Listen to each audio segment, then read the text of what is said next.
Hi, everybody. I'm really excited to be here and really excited that you all are here because I think what you're learning is so important. I want to start by being completely honest and tell you I did not want to be on TV. And I know that sounds like a really funny thing to say. I didn't want to be on TV. I thought, well, I don't have the right hair. I don't want to wear all that makeup. I don't want to wear those crazy clothes that you see the broadcasters wear. I don't know that I have what it takes to be one of those people. And I wanted to be a marine biologist, but I'm from Oklahoma. There aren't too many marine biology jobs in landlocked Oklahoma. So one day I randomly got a job at the local TV station and I was editing video. And then one day all the reporters called in sick. Just all called in sick on the same day. And my boss turned to me and she said, "Do you want to report today?" And I said, "Okay, I can do that. Give it a try." And my boss liked my work so much that day that she gave me a full-time job. I took that job because it paid twice as much as what I made as an editor. I made a whopping $16,000 as a full-time reporter in Lawton, Oklahoma, which is my hometown. So yes, tons of money that I was making in TV, for sure. So that's where I started. But you know, the reason that I really want to bring that up is because I really thought that you had to be a certain way. You had to look a certain way to be on TV, to work in TV. You know, we think about that a lot where we feel like you have to be blonde. You have to be a Cronkite grad. And I'm here to tell you, that's just not the case. There's so many opportunities in TV to share your perspective and to really learn new perspectives. And I think each one of you brings such a unique position in that way that you can bring something really special to the table. So the point of my story really is that it's not just about talent. There are some things, yeah, you have to be in TV, but it may not be what you think. So as you heard, right now I am a reporter and anchor at Channel 12. And so I anchor the 4 o'clock news, but I report. That's my main job. I'm with Call 12 for Action. We go out and we help consumers. I shoot my own video. I write my own stories. I edit my stuff. And then I put it all together and I present it every day. So it's my job to present a story every single day. And you'll see me not in these heels, carrying all my gear around with me, running around town. I bring my sneakers and my polo shirt. And I run around town and I'm shooting my video. And I'm really proud to do it. And I'm also proud to say that over the last year, I can count on one hand the number of times I've had help shooting a story. Sometimes you do need help, and I'll show you a little bit about that. I've got some examples to show you. But we're going to talk about the things that you do have to be in TV. That's what we're going to talk about. Now, I'm from the Houma tribe that is based in southern Louisiana, but I'm from Oklahoma. And so that's part of my story as well. Oklahoma, Colorado, and then now Phoenix. And learning how to do all these different things behind the scenes and making sure that I know how the process works. And I hope that that's what you learn this week while you're here. So this week, today, we're going to start by talking about the three things that you do have to be to succeed. So that's what we're going to talk about today. Let me go back a little bit. The first thing that I want to talk to you about is be prepared. Number one thing, it's so important. I'm sure you guys have seen on the news right now, we have a lot of fires happening in our state. And as a journalist, it's really important for us to be ready to go at a moment's notice. You can't plan for fire coverage. Fires happen, and we have to be ready to cover them. And sometimes that means you have to hop in the car, even though, well, you had dinner plans, or you had a story you thought you were going to do for the day. You have to be prepared to change up your plans. And you have to be ready to go at a moment's notice. We'll go from our fire coverage right into our monsoon coverage, and then we have to be prepared to talk about rain and flooding. So I've been down on South Mountain, which is on the southern part of Phoenix, where they had what we now call just the flood of the century, is what we call it, because they got so much rain in that area that these families in these homes, all of a sudden, were dealing with water up to here in their homes. I went to work that day looking like this, and then you have to be prepared to change out of this to run out into the floods to report, because that's part of your job. So we have what we call go bags. And in that go bag, I've got everything I might need in order to cover fires, floods, or something else, some other kind of breaking news. It's part of what we do. So being prepared is really, really important, and especially if you're a one-man band like I am, you have to be prepared with all of the gear that you're going to need to go out and tell that story. Now, the other element of being prepared that I want to talk about is being prepared to go out. Sometimes you have to do some things that might make you a little uncomfortable. So you want to be prepared. One of those things that I find that makes me really uncomfortable is the door knock. When you have to go out and you knock on doors to find the people that are part of the story that you need to tell for that day. So one of the things that we do with Call 12 for Action, people come to us when they have complaints, consumer complaints, for example, and we help them solve those complaints. So recently, I had the opportunity to help some consumers who left their jewelry at a store that closed down. The store closed and had their jewelry in the store. They couldn't find the owner. One day they showed up to get their jewelry and the store had been cleaned out, just empty. So we're talking about family heirlooms, things that are really important to these people. So they called me and they said, can you help us get our jewelry back? Did some research, had to be prepared, and figured out, I think I know where this person is who owns the jewelry store and is going to have the answers. So I'm going to show you the story that we told, including the door knock, and the conversation that I had with my partners in crime there going out. And so you're going to see that I needed some help to shoot that part of it when you go out for a door knock. You want to have a team because that way it's safer, because I don't want to just knock on somebody's door. I don't know what I'm going to find. That's what makes me uncomfortable. So you'll see in that moment when I knock on the door, I already had my line in place that I knew I was going to say that, hey, I want to talk to you about this. So I was prepared, and we got some good results. So I'm going to show you what that looked like. You're going to see the whole story here. That is as loud as it goes. I came over here, and I was shocked to find everything gone in the store. Customers thought their jewelry was gone until Call 12 for Action got involved. Our team found the owner at home after closing up her Scottsdale store, appearing to take everything with her. Call 12 for Action Stacia Naquin went searching for answers. Customers came to this busy shopping center to pick up jewelry they dropped off for repairs at Amazon Jewelers. Instead, they found this. The door locked and nothing inside. I feel it's unfair, baby. Stole it, really. They stole it from me. Marilyn Schmidt says she wants her gold bracelet back. I have no idea what happened or where they went. She bought it in Greece many years ago and dropped it off at Amazon Jewelers to get the kinks out. But when she came back, she found a locked door and a legal statement. I don't know what this means to me. With the store's phone number now disconnected and the website disabled, Marilyn felt she was at a dead end. I don't know what to do. That's why I contacted you people. Once we started digging, Call 12 discovered that even the property manager couldn't find the business owner. But we did on eBay. Amazon's owner, Lauren Buddick, has an online store under the name Frankly Lawrence, selling high-end jewelry. We took the information we found here and compared it to what's on file with the Corporation Commission. Because based on what we're seeing here, customers became concerned Lauren could be selling their cherished items online. So we decided to pay Lauren a visit at home to find out. Hi, Lauren. We can talk to you about closing up shop at Amazon Jewelers. Oh, no, thank you. No, we need to talk to you right now because customers really have some questions about items they left in your store. After some convincing, Lauren told us she had to close Amazon Jewelers on December 19th, right before Christmas. It's been very crazy, not to mention with the holidays. I mean, financially, I'm at a loss right now, and I'm just trying to do the best I can. She told us that all the items on her eBay page belong to her. She says none belong to customers.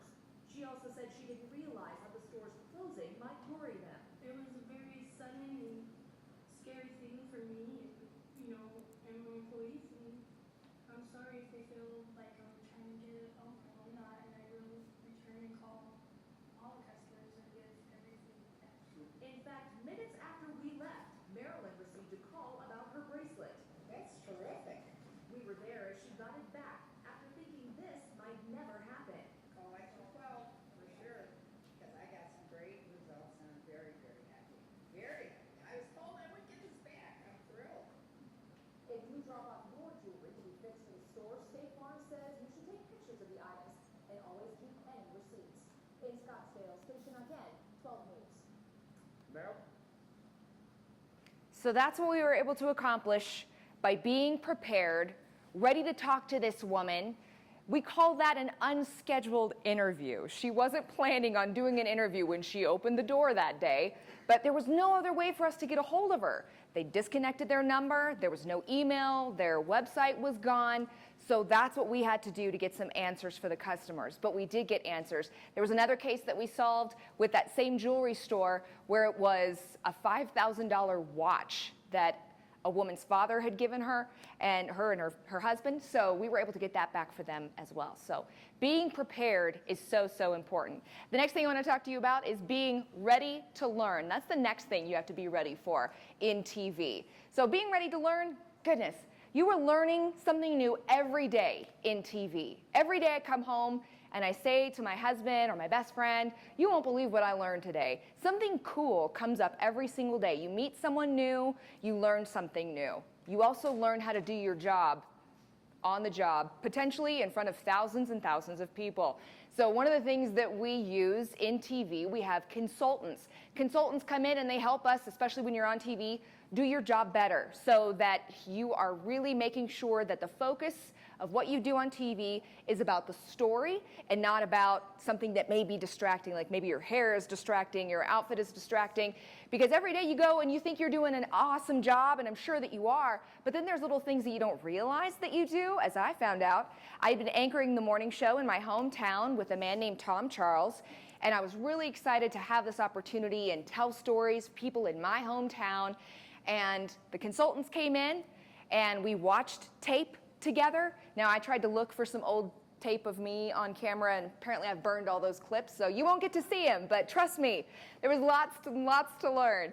So we watched tape of me anchoring the news, and I don't know, does anybody here like to look at pictures of themselves, like to look at themselves on TV? All right then, I appreciate your honesty.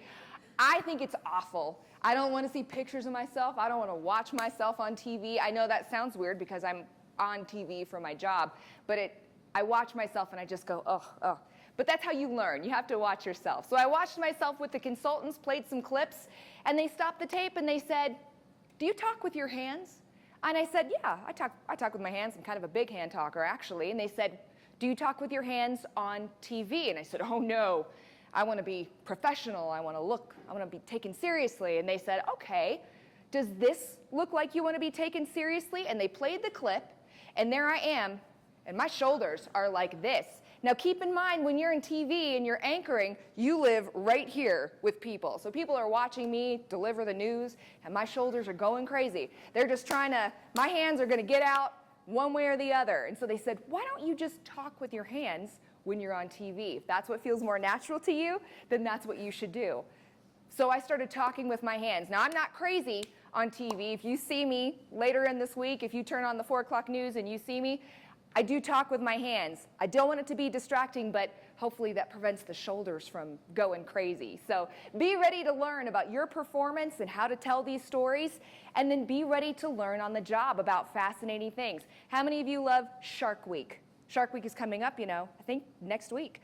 So Shark Week is coming up, and I found out last year, in anticipation of Shark Week, that Arizona has been home to sharks through its history. So I learned some cool stuff, had kind of a personal experience to go with it.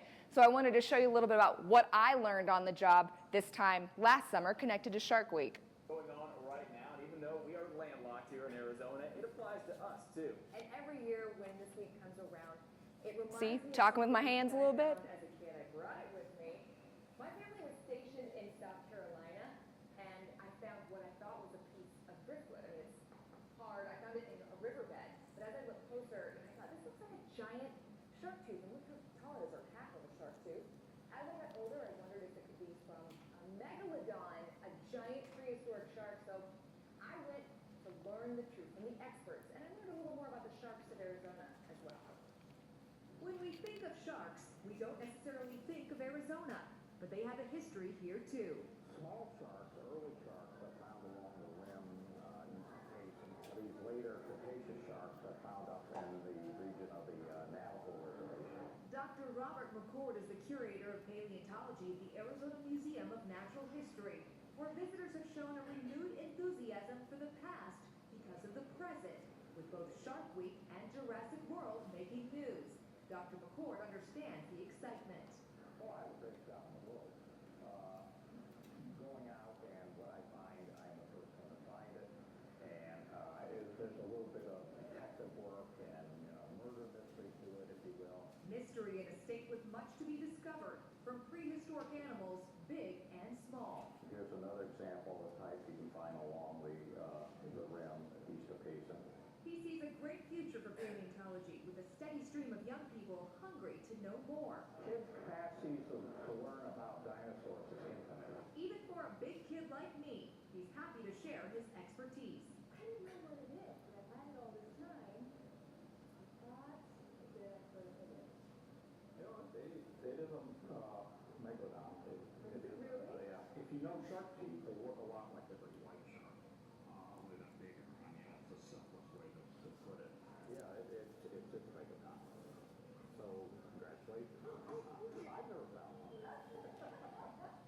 He was so nice. I really appreciate their expertise over there. So it is a megalodon tooth. That's pretty amazing. Half of one anyway.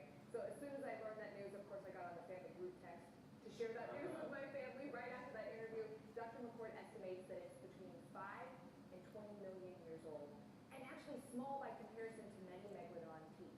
And it's what? It's about 4 or 5 inches? Yeah. And that's small. Yeah, and I've had it for years and years and years. But the Arizona Museum of Natural History, we really are seeing a bump in visitors right now. We're really enjoying that. Especially with Jurassic World out, even though they say the movie itself is pretty far-fetched, but Just still a a lot little of fun and a way to get people in the museum to learn. That's awesome. Yeah, that's so cool that you found that. See, Really and it is cool. from Megalodon. It is, and thank you to the museum. It was so much fun. Now, 546, right? So you get to learn a little bit on the job, something new every day, and you never know what you might learn. So it's really a pretty exciting job to be a part of. So again, to succeed in news, you have to be prepared, you have to be ready to learn, and third, you have to be passionate. I'm not going to lie, there are some really tough stories that you're going to have to tell as a part of a news team when you're telling stories. It's not easy to talk about big fires where people are losing their homes, sometimes their lives, but it's part of what we do. And people will say, I hear it all the time, I don't watch the news, it's too depressing. And I totally understand. It can be really, really tough to go home after a long day of telling these stories. But they're real, and they're happening right now in our communities. And it's really important to be there for the community when it's time for evacuations, when they need to know which way the rain is moving.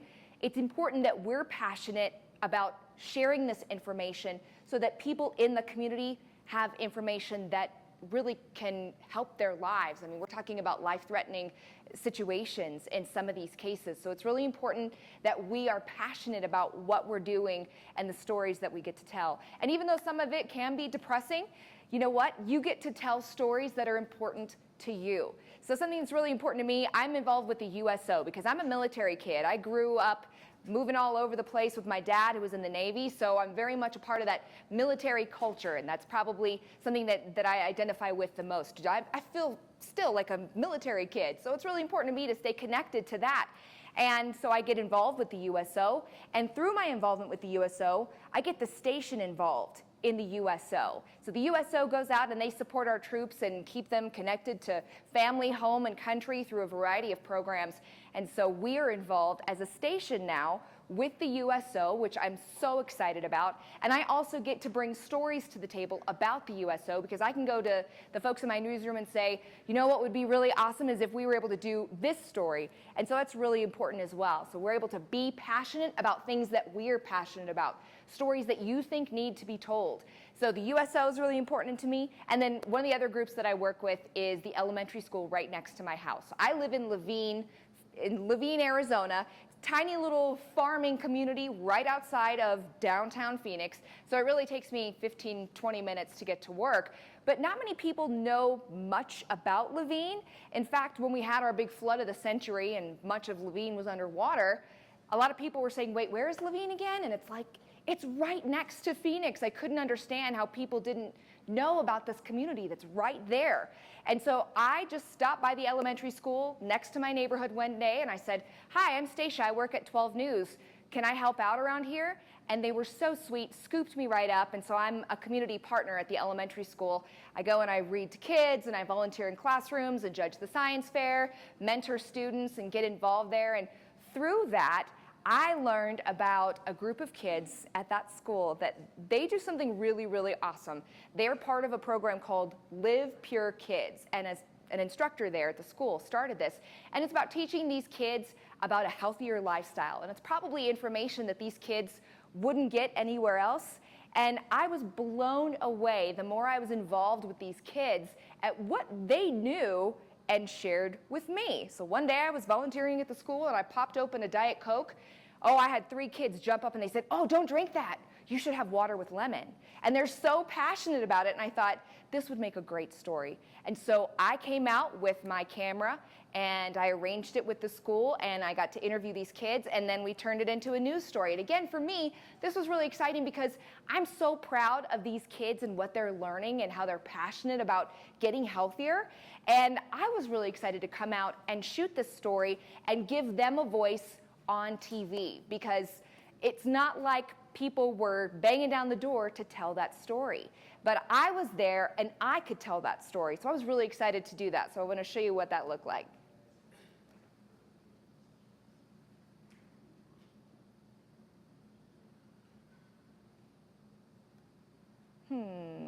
Maybe. That thing is really jinky. Is it? Maybe it just needs to Is it sensitive? Okay. Let's see. Hopefully. Oops, did I move Ooh, it? that sounded like, I thought I heard something there. Oh, I lost. That's okay. I lost the Let's video. try again. All right. No? Yeah, this thing is really jinky. Oh no. Check the audio on the video. The That audio might, that could here? be it. Let's see. Right there? Yeah, maybe that's the audio. Is that as high as it goes? Yeah. Looked like If it doesn't work, that's okay. Oh, I think That's I all right. lost it. Sorry about that. But you can see these kids. So I met them out here at what will be the school's garden next year. So we shot this at the end of the school year. And this is the area. Pretty soon it's going to be just full of vegetables. And they're so excited about it. So I talked to each of the kids, mic'd them up. And they talked about their favorite vegetables and what they're excited to grow, and some of the information that they share with their families when they go home about healthy living, things that they're learning at school. And they had a blast shooting this and then seeing it on TV in the end. And they had a big watch party. All these kids got together and had that. And one of the other things that was really cool behind the scenes, and I'm able to share that at the end of the story, is that, whoa, looks like we lost it all together. So at the end of the story, I share as part of the story that one of the kids that I mentor, I work with one of the students there, and we meet every other week and just kind of talk about what's going on in her life and just some of the things that are happening. And she shot some of the video with me. So I bring my camera and we learned how to shoot, and we talk about that as part of the things that we do together. And so she was able to shoot some of the video that I used in that story. So I'm able to kind of give her a shout out at the end. Again, my goal with sharing these stories is hopefully giving these kids a voice that they may not have had. And it's empowering for me and hopefully empowering to them that they see someone cares and someone is willing to come out and give them that voice. Let's see, we'll give it one more shot and see if we can make it work. And then if not, that's totally fine, because I think you guys get the gist of it. Let's see if this works. Whoa. That's all right. You guys get the idea. So it gives us an opportunity to get out there and share these stories with people that maybe they hadn't heard before, but it's really important to you, and now people know a little bit more about that group of people or about these programs that exist that they didn't even know were part of their community. So again, when it comes to succeeding in news, you have to be prepared, you have to be ready to learn, you have to be passionate. Those are the 3 things that I think are the most important. Again, it's not about being part of a certain community. It's not about being a Cronkite grad. It's not about any of that. It's about bringing your best self to the table and bringing a voice that this newsroom or this group didn't have before. And each one of you has that opportunity. So as you're going through this week and you are bringing these 3 things to the table every day, being prepared, being ready to learn, and being passionate about the projects you're working on, that's how you succeed this week, and that's how you succeed in whatever you decide to do beyond this week. Thank you guys so much, and good luck this week. And I'm excited to see you on Friday when you come down and see me at 12 News. I'll be looking for all of you.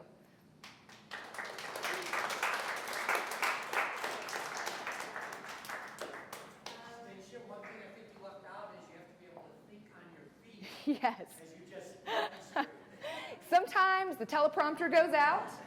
Sometimes the live shot happens when you don't even realize you're live on TV. That's the beauty of television. And you just have to work with it. You just have to go. It's part of the job, for sure. Yes, exactly. Here's a little token of thank Oh, you thank from you. everybody here for coming out to speak with us. Thank you so much. Being part of our community now. Thank you, guys. Thank you, guys. And I've got cards here. Please feel free to grab one of these if you have any questions. You know, I don't know if there's time today to answer any questions, or I can have you guys, if you have questions for me or anything that you want to ask me about, you know, feel free to. Any questions about what you heard today?